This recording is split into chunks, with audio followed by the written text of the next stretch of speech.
Yo, good morning, guys. It's actually like 9 p.m., but I just woke up. So, we're gonna start the day off with another beautiful anime review. And this time, we're gonna be featuring Failure Frame, I Became the Strongest, and annihilated everyone with low level spells.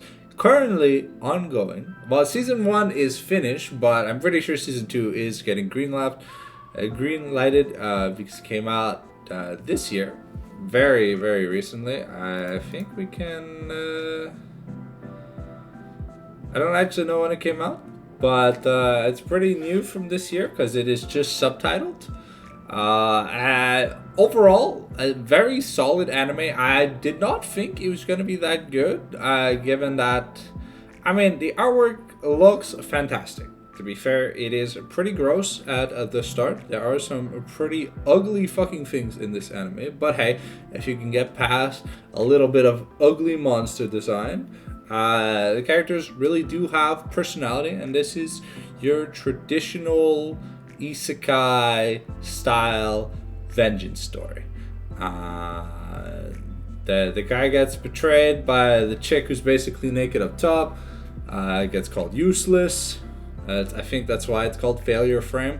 I'm not too sure. I never really understood the first part, but essentially, kind of like in reincarnated as a slime or Arifureta.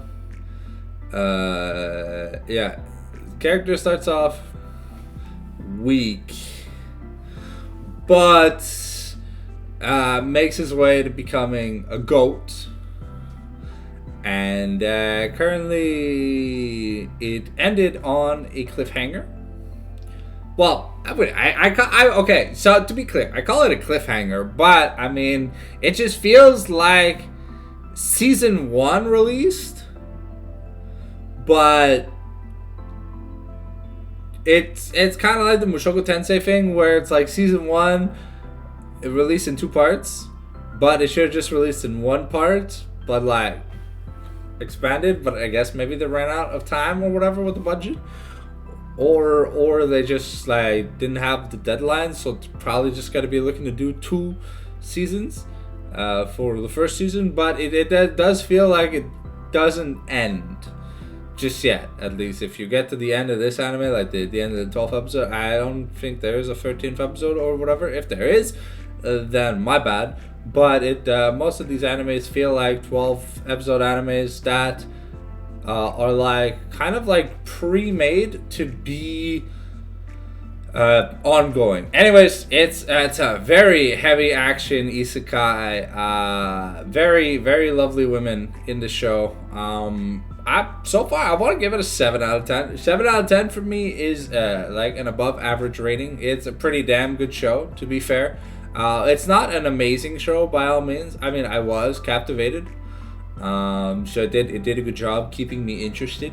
And one thing you one thing you need to know about me is normally I watch dubbed animes, but sometimes I want to watch subbed animes because I just really want to watch the show. And this one, I figured I didn't want to wait. I'm running out of isekais and stuff to watch. Yes, this is coming from the guy who has not watched Konosuba or Re:Zero. Yes, I've watched like almost every single isekai in the world besides Konosuba and Re:Zero. I don't know, like when it came to Konosuba, I just couldn't get into it. It felt boring. And even when I was watching Isekai Quartet, which is like, it's like a funny mashup of well, not a funny mashup, but it's kind of like a Gakikichi or whatever, which is like the chibi version of Eminence and Shadow. It's you kind of have the team from Saga the Saga Tanya, the whatever, the little kid. There's the salary man. We've got Overlord, Re:Zero, and Konosuba, and then they add in like Shield Hero and a few other animes or whatever. But anyways, it's kind of like those 4 in a school, and just funny like small episodes.